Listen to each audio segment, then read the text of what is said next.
हथियारों के बलबूते फलस्तीनियों के हौसले को फतह करने का सपना देखने वाले इजराइल को आखिरकार मुंह की खानी पड़ी और शर्मनाक हार का मुंह देखना पड़ा। 12 दिनों तक दुनिया की एडवांस टेक्नोलॉजी, जदीद हथियार और ट्रेंड एयरफोर्स के जरिए फलस्तीनियों के साथ जंग करने वाले इजराइल को आखिरकार फलस्तीनियों के सामने घुटने टेकने पड़े और गाजा में हमास के साथ बिना शर्त के संघर्ष विराम पर राजी होना पड़ा। हमास की जीत पर फलस्तीन में खुशियां मनाई गई। जिस मस्जिद अल-अक्सा में इजरायली फौज ने घुसकर तांडव मचाया था, आज उसी मस्जिद में फलस्तीनियों ने सजदे किए और उसे आबाद कर दिया। और फलस्तीन की अबाबिलों ने यह साबित कर दिया कि हम अपने किबले की हिफाजत अपनी जान से ज्यादा करनी जानते। आप स्क्रीन पर हमारी कल की इस न्यूज का स्क्रीनशॉट देख सकते हैं। अब हम आपको बताएंगे कि इजराइल क्यों और किसके दबाव में झुका और ये जंग कैसे रुकी। पूरा घटनाक्रम हम आपको विस्तार से बताएंगे। अगर आपको न्यूज अच्छी लगे तो न्यूज की घमासान लड़ाई के बाद आखिरकार इजराइल को संघर्ष विराम पर राजी होना पड़ा। इजराइल की कैबिनेट ने अपनी सहमति और बिना शर्त के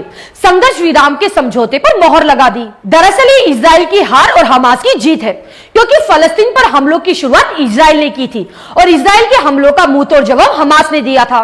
इस पर हमास ने कहा है कि इजराइल अपने ताकत और जबर के जरिए किसी भी मकसद को हासिल करने में नाकाम रहा और फलस्तीन के साथ जंग से भाग गया। साथ ही हमास ने इजराइल को चेतावनी देते हुए कहा है कि उसके हाथ ट्रिगर से नहीं हटे हैं। वो हमले की स्थिति में अभी भी जवाब देने को तैयार है। संघर्ष विराम के लागू होते ही बड़ी संख्या में फलस्तीनी लोग गाजा की सड़कों पर उतरे और जश्न मनाने लगे। 12 दिन पहले इजरायली पुलिस और इजरायली फौज हाथों में बंदूकें लेकर मस्जिद अल-अक्सा में तांडव मचा रही थी। आज उसके रहनुमा चार दीवारी में बंद होकर अपनी रुसवाई का तमाशा देख रहे हैं। फलस्तीन के नौजवानों ने साबित कर दिया कि हमारी जान तो जा सकती है, लेकिन मस्जिद अल-अक्सा पर आंच नहीं आ सकती। उन्होंने ये कर दिखाया और सैकड़ों शहादतों के बाद आज फिर से फलस्तीनी मुसलमान मस्जिद अल-अक्सा पहुंचे और वहां पहुंचकर उन्होंने सजदे किए।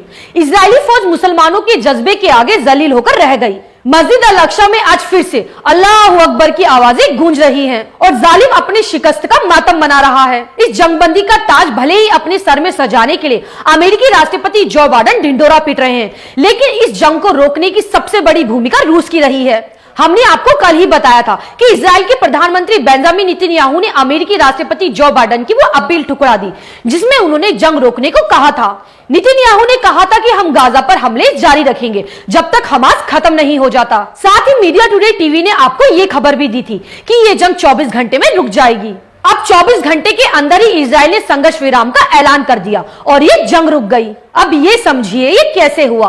जब ये जंग शुरू हुई थी तब सभी देशों के साथ साथ रूस के विदेश मंत्री ने भी इसकी निंदा की थी। उसके बाद तुर्की के राष्ट्रपति रजब तैयब एर्दोगान ने रूस के राष्ट्रपति व्लादिमीर पुतिन को फोन किया और इजराइल को सबक सिखाने की बात कही थी। उसके अगले दिन ही रूस के राष्ट्रपति व्लादिमीर पुतिन ने इजराइल को धमकी दी कि इजराइल गाजा पर हमले रोक दे। अगर वो ऐसा नहीं करता तो रूस उसके खिलाफ जंग शुरू कर देगा। लेकिन इजराइल ने हमले जारी रखे, जिससे नाराज होकर रूस के राष्ट्रपति व्लादिमीर पुतिन ने कल रूस ने इजराइल के एम्बेसडर को तलब किया और उसे सख्त लहजे में समझाते हुए कहा कि आज फलस्तीन पर हमले बंद हो जाने चाहिए, ये हमारी आखिरी चेतावनी है। और आखिरकार इजराइल ने 24 घंटे के अंदर ही जंग रोकने का ऐलान कर दिया।